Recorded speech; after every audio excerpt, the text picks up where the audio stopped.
So we want to provide some useful tips to help you with your relationship with food during this time of year so that you can enjoy it and not be distracted or full of shame and disappointment. So the first helpful tip when it comes to a healthy relationship with food this time of year is to focus on protein intake. Protein intake is a really useful focus because you're focusing on an abundance mindset. If you think, what can I add to my diet? What can I focus on what I do eat? That is a much more helpful goal than I can't eat this. You're switching to an abundance mindset from a restriction mindset. It's a lot easier to follow and it just naturally feels more positive.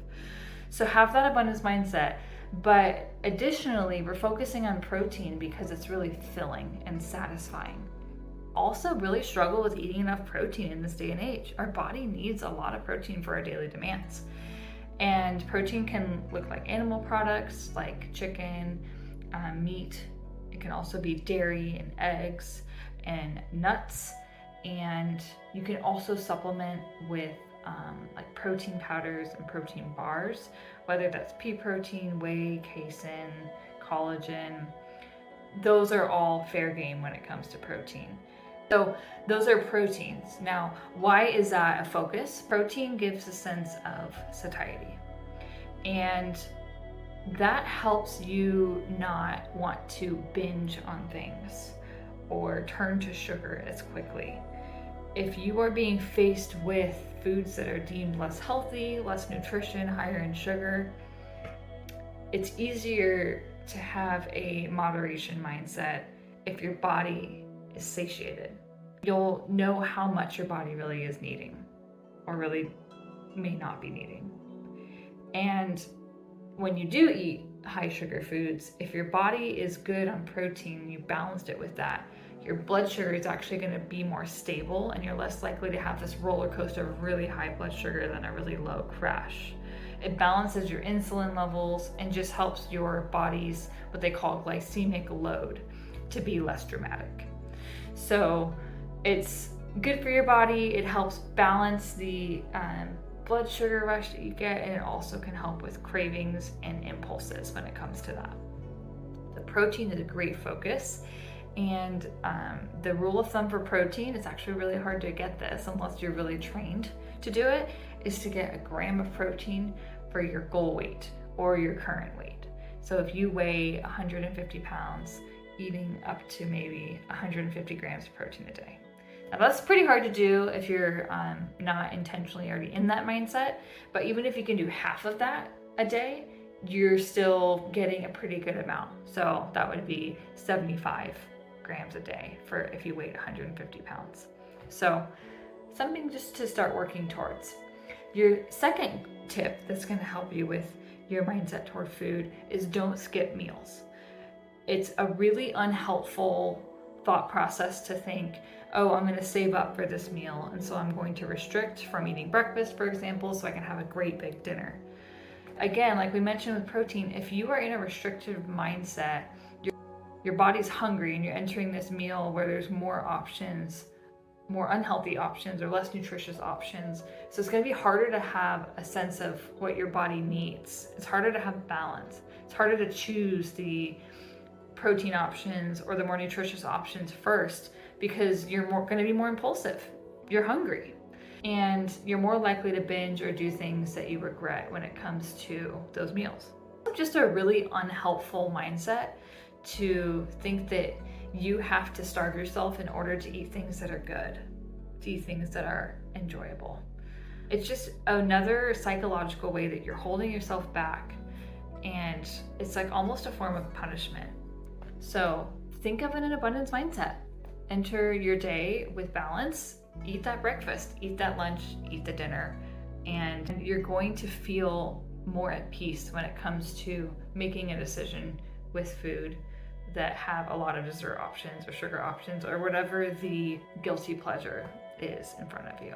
Bottom line with these first two is that you want to fill your cup. You want to fill your body with nutrition regardless of the foods that you will be eating that day. And if you have that abundance mindset of filling your cup with the available foods that you know will serve you.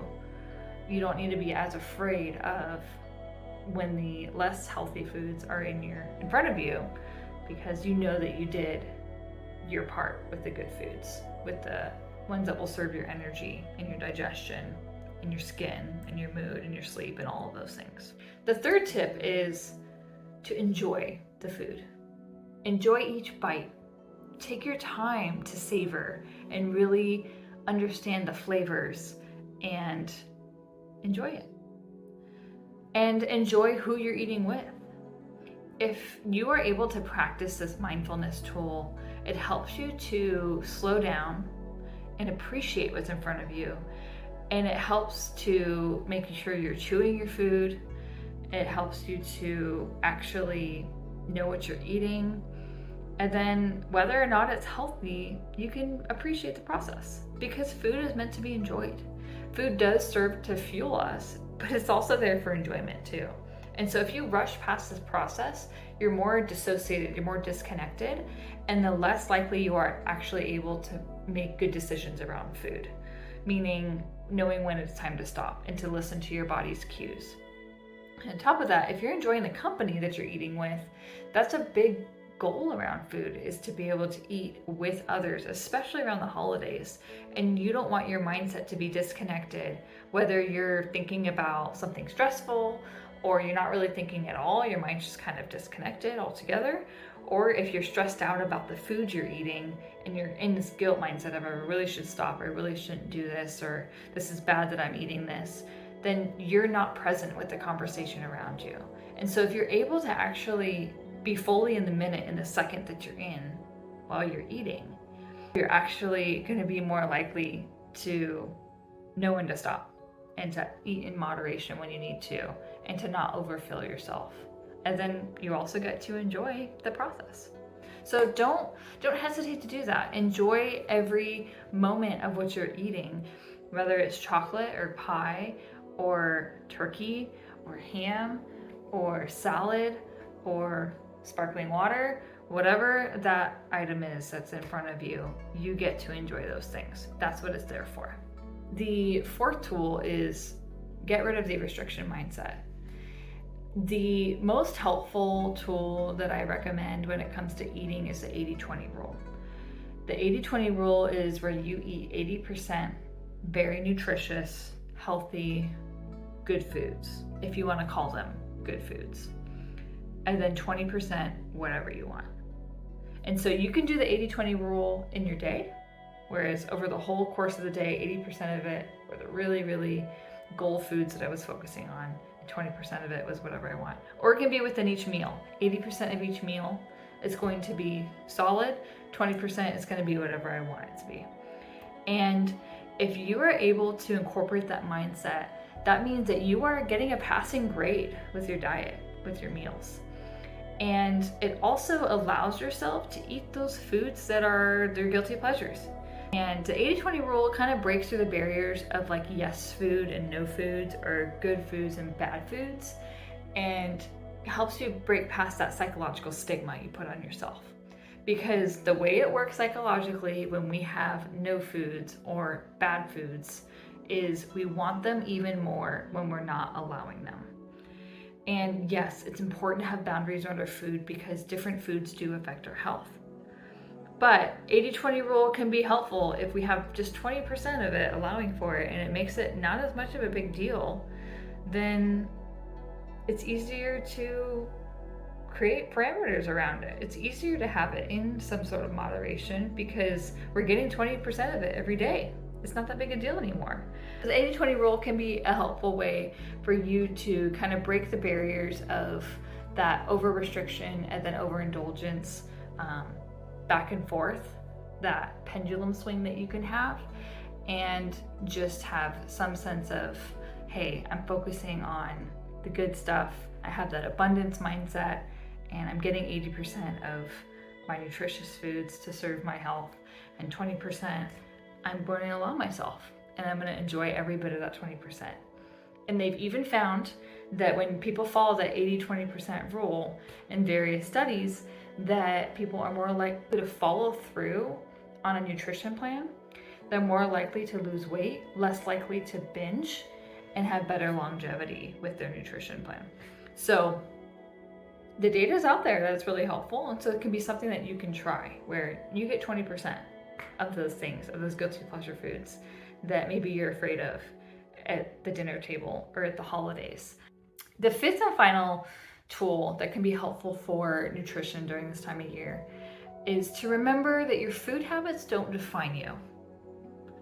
That's really key because it's very easy to get into a labeling mindset where you determine your own personal worth or value based on how well you ate. And that goes both ways. It can turn to, I'm a failure because I didn't meet my goals, or because I still weigh this weight, or because I ate too many of this, or whatever that looks like. And you get down on yourself as if you lost value as a person because those goals weren't met.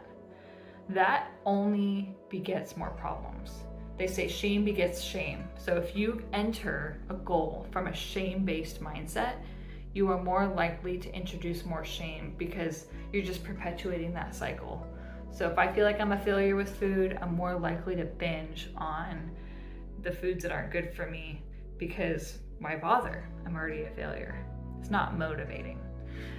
The other way that this can go is if you determine your value based on how well you ate. So if you did a really good job, and so that means that you did good today, that means that you're a good person today and you're superior based on that, then you're putting this perfectionist all or nothing mindset on yourself.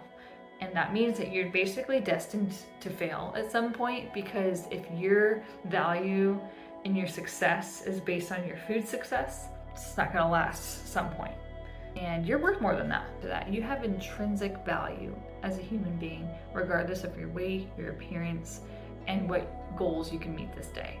And that goes beyond just nutrition as well. But as it comes to a healthy relationship with food, you have to separate your goals and what you want for your health. You have to separate that from your value and your worth as a person. But you set those goals because you value yourself. It's an outflow of knowing your worth, but not as a way to earn your worth or your value. So that takes the pressure off a little bit when you enter the holiday season or you're entering a new relationship with food. It's how can you best support yourself and show value to yourself because you're acting out of having a sense of self-worth. You're responding to that, as opposed to how can I improve my self-worth based on how I look or how I eat. Take that pressure off. That's just not a helpful mindset to have. It'll be actually easier to follow through when you feel less of that intensity of that having to be a certain way by a certain time type mindset.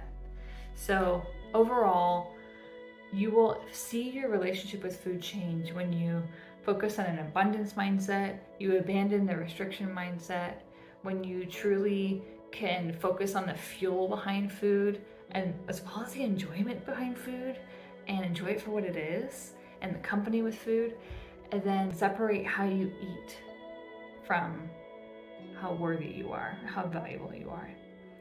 And with those goals, you can enjoy your holiday season, enjoy the people that you're spending your holidays with, and enjoy the food.